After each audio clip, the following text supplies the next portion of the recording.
Welcome back to the channel, everyone. Today is a beautiful day to dive into the absolute madness happening in Genoa City right now. Grab your biggest mug of coffee and settle in. We have a massive update to unpack today. The drama is overflowing, and we are here to break down every single messy detail for you. So let us just jump right into the absolute disaster that is Jack Abbott and his crumbling life. Because things are getting so incredibly messy right now, and it is honestly hard to watch. But we cannot look away, so Jack is at the end of his rope. He is exhausted, he is traumatized, and he is desperate. You have to remember what this man just went through. Victor Newman literally orchestrated a kidnapping. He used Patty Williams, crazy, unpredictable Patty Williams. Victor put her on an abandoned yacht with Jack. He locked them in a dark cabin, and he pumped Jack full of narcotics. It was sick. It was a twisted, evil plan just to mess with Jack's head and ruin his marriage. And it worked. Jack was completely compromised. He was forced into a situation with Patty while he was drugged out of his mind. He was a victim, a total victim. But does Diane Jenkins Abbott care? Nope, not even a little bit.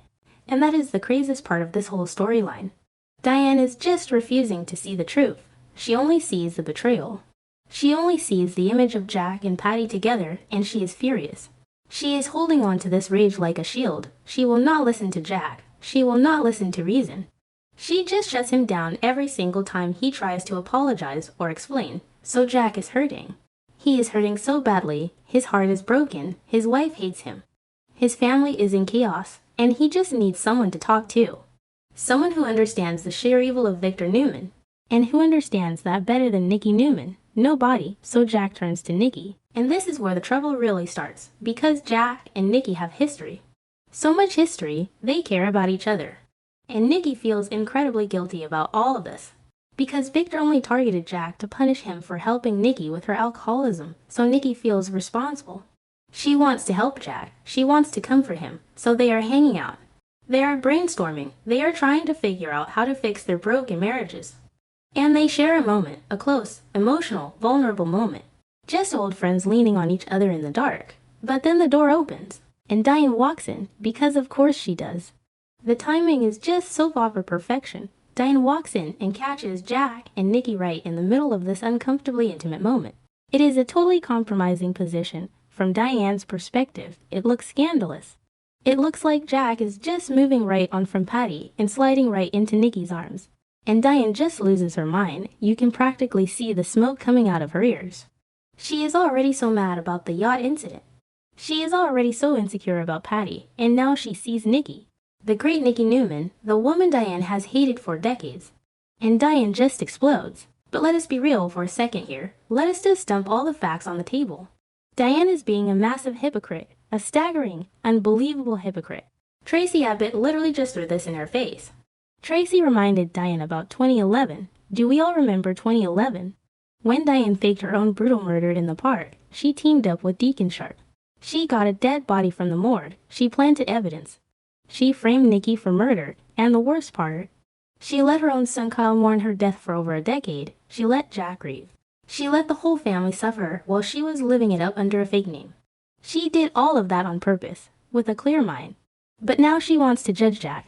Now she wants to play the victim because Jack was drugged and assaulted on a boat. It is absurd. It is actually insane. But Diane does not care about logic right now. She only cares about her own bruised ego.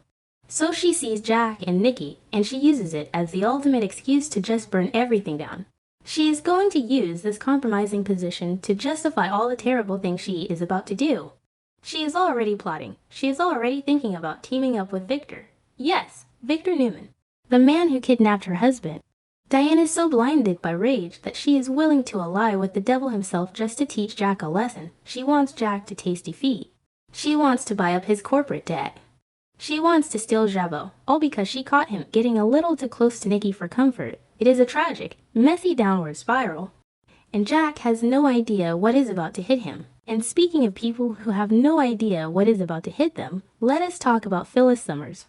Because Victor Newman is on an absolute rampage right now. He's taking no prisoners. He is out for blood, and Phyllis is standing right in the middle of the tracks. Phyllis thought she was so smart. She thought she won. She took over Newman Enterprises. She rebranded it as Summers Conglomerate. She was sitting in the CEO chair, she was bragging to Lauren Finmore. She thought she was the queen of Genoa City. But you do not cross Victor Newman and get away with it. You just do not. Victor promised to destroy her dreams. He promised to wipe her company off the map. And he is delivering on that promise right now. So Victor puts his new master plan into motion. And it is brilliant, and it is ruthless. He teams up with Victor Newman. And they decide to hit Phyllis where it hurts the most, her staff. You cannot run a massive global conglomerate by yourself. You need department heads, you need executives. So Victor and Victoria just opened up the Newman checkbook. They go to every single key employee at Summers conglomerate. And they pay them off. They offer them massive payouts to just walk away. To quit immediately. No notice, no transition. Just pack up your desk and leave. And it works. Phyllis is sitting in her office, feeling all high and mighty. And then her computer dings, and she gets an email. And then another, and another. Until she realizes that every single department head has just resigned. All at once, the entire leadership team of Summers conglomerate is gone. The building is basically a ghost town. And Phyllis is panicking. She is completely isolated, but it gets even worse. Because Victor and Victoria are not just paying people to leave. They are also blocking anyone new from coming in. Phyllis tries to hire replacements, but every single qualified candidate mysteriously declines the offer. Because Victor is pulling strings behind the scenes. He is making sure nobody touches Summers conglomerate. He is starving the company to death. And this is where Victoria comes in, because Victoria is just loving this. She is loving every single second of Phyllis's downfall. Victoria has always hated Phyllis. They have so much bad blood. So Victoria decides to go fishing.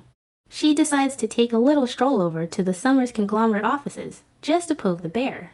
Just to see if the first phase of their sabotage is making Phyllis lose her mind. Victoria walks in, looking absolutely flawless, looking so smug. And she just starts taunting Phyllis. Victoria looks around the empty office, and she makes these little sarcastic comments, asking where everyone is, wondering if it is a holiday she forgot about. It is so petty, and it is so good. Victoria is basically asking Phyllis if she is ready to surrender yet. She wants Phyllis to wave the white flag. She wants Phyllis to hand the keys to Newman Enterprises back to her father. But Phyllis is stubborn. We all know Phyllis. She is a fighter. She is not going to just roll over and die. Even when she is cornered, even when she has no staff, she still puffs up her chest. She glares at Victoria, and she insists that this is not over. She tells Victoria to get out. She acts like she has everything under control. But Victoria is not fooled. Victoria knows Phyllis is drowning. And Victoria cannot resist dropping a massive hint. She looks at Phyllis. And she basically tells her that she has no idea what is coming. She hints that this staff walkout is just child's play, and that the real blow is about to land. Victoria tells Phyllis that she is going to fail hard, and Victoria is absolutely right.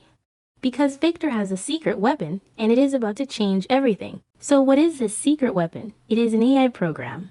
A highly advanced artificial intelligence program. Victor Newman is going high-tech. And he is going to use this AI to completely frame Phyllis. He is going to generate fake evidence. He is going to create forged documents, fake emails, deep fake audio recordings. He is going to manufacture a massive trail of corporate crimes. And he is going to pin every single bit of it on Phyllis Summers.